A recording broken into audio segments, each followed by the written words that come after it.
ଏଟା ଲମ୍ବ ହେଉଛି 14.5 ହେଲା 14 ଅଛି ହେଲା ଠିକ୍ ଅଛି। ଏଟା ଲମ୍ବ ନେବା ଆମେ 15 ନେବା ହେଲା।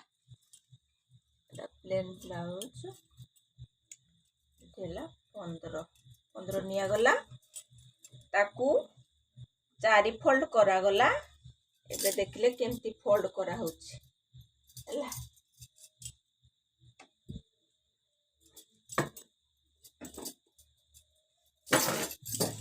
ହେଇଗଲା।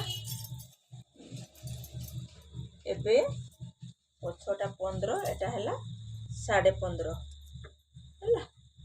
ଏଠୁ ନେବେ 6.5 ଯେହେତୁ ହେଲ୍ଦି ଟିକେ ଅଛନ୍ତି ଏଠୁ 12 ନିଆଯିବ। ଏଇଠୁ ଆସିବ 12 ମତଲବ ଏଇଠୁ ଆସିଲା 3.5। ଏପଟେ ସେମିତି ନିଆଯିବ 6.5।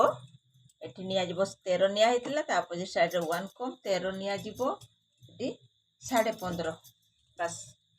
ଦାଗ ଦିଆଗଲେ ବହୁତ ଇଜି ବ୍ଲାଉଜ କଟିଂ। ଏଇଟା ହେଲା ଆମର 2ରେ, କାହିଁକି ସେ ବେକ ବଡ଼ ଚାହୁଁନାହାନ୍ତି, ଟିକେ ଛୋଟ ଟିକେ ଚାହୁଁଛନ୍ତି, ବେଶୀ ଫ୍ଲାଟ୍ ବି ଚାହୁଁନାହାନ୍ତି। ଏଠି ହେଲା 6.5 ବାସ୍। ସବୁଆଡ଼େ କଟିଂ ହେଇଗଲା। ଏବେ ମୁଁ ଏଠି ବି ଆରାମସେ ସବୁଆଡ଼େ ଦାଗ ଦେଇଦେଲି। ବହୁତ ଇଜି ବ୍ଲାଉଜ କଟିଂ ବାସ୍ ହେଇଗଲା। ଦେଖିଲେ ପୁରା ଏମିତିରେ କିଛି ଜାଣିପାରୁନାହାନ୍ତି। ଏବେ ସବୁକୁ ଗୋଟେ ଲାଇନ୍ ଡ୍ର କରୁଛି ବାସ୍। ଏପଟେ ଲାଇନ୍ କଲି, ଏପଟେ ବି ଲାଇନ୍ ଦେଲି ହେଲା। ଏଠି ବି ସିଧା ସିଧା ହେଇଗଲା ହେଲା। ୟାକୁ ବି ଏଠି ଜଏଣ୍ଟ ମାରିଦେଲି ଏମିତି, ଏଠି ବି ଏଠି ଜଏଣ୍ଟ ମାରିଦେଲି ବାସ୍ ହେଇଗଲା। ବର୍ତ୍ତମାନ ସେପ୍ ଏପଟେ ଏପଟେ କରିଦେଲି ହେଇଗଲା।